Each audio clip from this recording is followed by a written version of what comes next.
English speakers often wield the term pathetic as a weapon, a label that diminishes the strength and resilience of others, branding them as weak and helpless. Consequently, the mere thought of embodying such characteristics fills most individuals with apprehension, and we tend to distance ourselves from those who are labeled as pathetic. But what truly constitutes a person as pathetic, and how can we steer clear of such a fate? The ancient Stoics may hold the key to these profound inquiries. Within their philosophical framework, they sought a mental state known as apatheia, a concept from which the English word apathy originates. In the Stoic paradigm, apatheia is revered as a state of inner tranquility and composure, a state unshaken by the turbulent waves of passion or patheia. It is not a state of emotional numbness, as the contemporary usage of apathy implies, but rather a serene equilibrium where one remains undisturbed by the whims of emotion. However, if apatheia represents emotional serenity, what then characterizes its polar opposite, being pathetic? This video embarks on an exploration of the roots of patheticness, delving into its detrimental repercussions, and ultimately unraveling the path towards liberation from its grip, all through the profound insights of Stoic philosophy.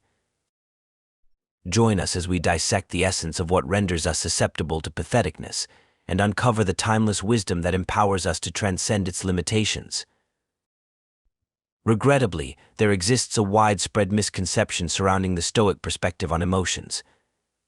It's often wrongly presumed that Stoicism advocates for the complete eradication of emotions from our lives, leading to a state of emotional detachment or apathy. This couldn't be further from the truth. Emotions are an integral aspect of the human experience, a fundamental component of our existence that cannot and should not be disregarded. Attempting to suppress or eliminate our emotions would be tantamount to denying our very humanity, a notion that the Stoics themselves would refute. While the ancient Stoics indeed recognized the potential destructiveness of certain emotions, such as anger, they didn't espouse a doctrine of emotional abstinence. Rather, they emphasized the importance of cultivating a balanced and rational relationship with our emotions. Aulus Gellius, in his work The Attic Nights, recounts an insightful anecdote involving a philosopher aboard a storm-tossed ship. Despite experiencing a momentary surge of fear and panic, the wise philosopher swiftly regained his composure, demonstrating the Stoic principle of withholding assent from distressing mental impressions. Seneca, in his treatise of anger, distinguishes between emotions and passions, elucidating that it's not the initial emotional response to external stimuli that defines a passion, but rather the subsequent indulgence and amplification of these emotions. However, when we allow ourselves to be swept away by what Seneca refers to as chance promptings, we veer into irrational territory, straying beyond the bounds of reason. This departure from rational thought leads to a fundamental denial of the nature of existence, as we cling to unrealistic expectations and desires. Consider, for instance, the betrayed spouse who finds herself engulfed in a maelstrom of anger and despair. By clinging to the belief that such a betrayal shouldn't have occurred, she disregards the immutable reality of human fallibility.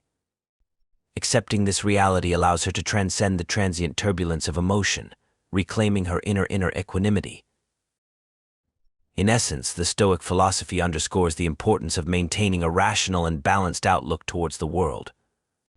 By focusing on what lies within our control and refraining from attaching undue significance to external circumstances, we liberate ourselves from the shackles of passion and cultivate a serene inner tranquility.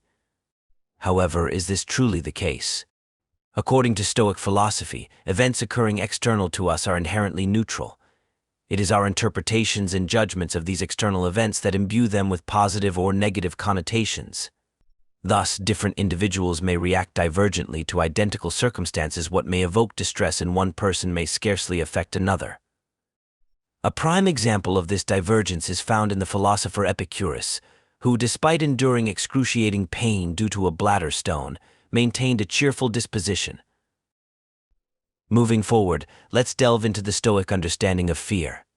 Fear, akin to distress, is characterized by an irrational aversion or apprehension towards anticipated future events. It is our perceptions and interpretations of these events that render them daunting, rather than the events themselves.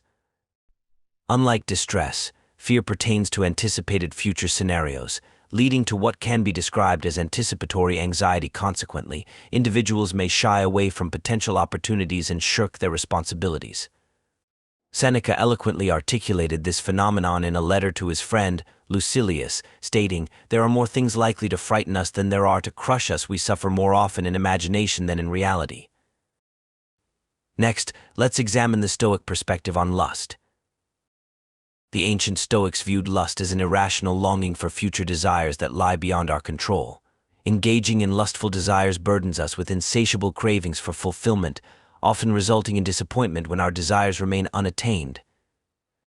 Seneca aptly remarked, "But among the worst cases I count also those who give their time to nothing but drink and lust, for these are the most shameful preoccupations of all." Lastly, let's consider delight or pleasure. Delight stems from an irrational enjoyment of present circumstances, founded on the belief that the current situation is favorable. Similar to distress and fear, delight often corresponds with lust, leading to an incessant pursuit of pleasurable experiences. However, this pursuit of pleasure can lead to addiction and a perpetual cycle of craving for more. In summary, Stoicism acknowledges the existence of positive emotions but emphasizes the importance of moderating them to prevent the onset of destructive passions. By adopting a mindset of acceptance and moderation, as advocated by Epictetus, we can mitigate the influence of desires and aversions, thus achieving a state of equanimity.